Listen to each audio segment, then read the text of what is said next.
to say that we should not be bombing people, that people should not be living in occupation, that everyone should have the right to live in freedom and dignity. IDF has said to us that it's demonstrated its commitment to getting humanitarian aid into the people of Gaza, and it says that in response to your flotilla that it will continue to enforce the naval blockade. So I guess some people would say, what's the point? You're going to get probably deported again. Is this more about PR than actually progress? First of all, it's important to add that by doing so, by continuing this blockade, Israel is violating international law, which is very important. And what we are trying to do is to use our rights to sail on international waters and to deliver humanitarian aid, which Israel are not allowed to block from coming in. And we know, we've heard from humanitarian organizations from all over the world that they are blocking humanitarian aid from coming in.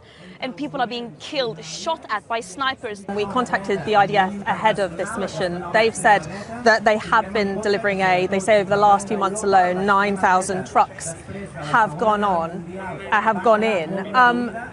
The reality is you're probably not going to be able to get your aid into Gaza. So how will that help, though? How will your mission help the people in Gaza, do you think? As I said, Israel has an illegal siege and they are committing a genocide in Palestine. Genocidal scholars all over the world are saying this. People have been sounding the alarm for a very, very long time, and this is just a continuation of the suffocating oppression that Palestinians have been living under for decades. And as I said, the question we should be asking is not why are we doing this mission? Do you think you will be able to deliver aid? The question we should be asking is why is there a siege?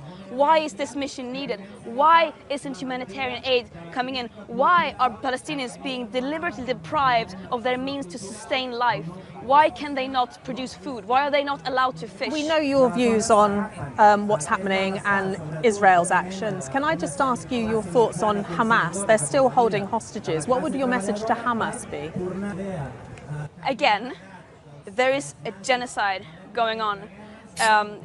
Palestinians have been living under suffocating oppression, and when there is an occupational force, this is not my views. By international law, people have a right to resist that occupation. And again, I do not stand behind killing civilians. But if we translate that into the reality, and which we are seeing how many hundreds of thousands of people who are dying in Gaza, how many hundreds of thousands of people who have been deprived their complete dignity and sense of justice and freedom by Israel. Israel, when they deported your group last time, they accused you of being anti-Semitic. Do you have a response to those claims? What we are saying is that we are demanding justice and equality for everyone.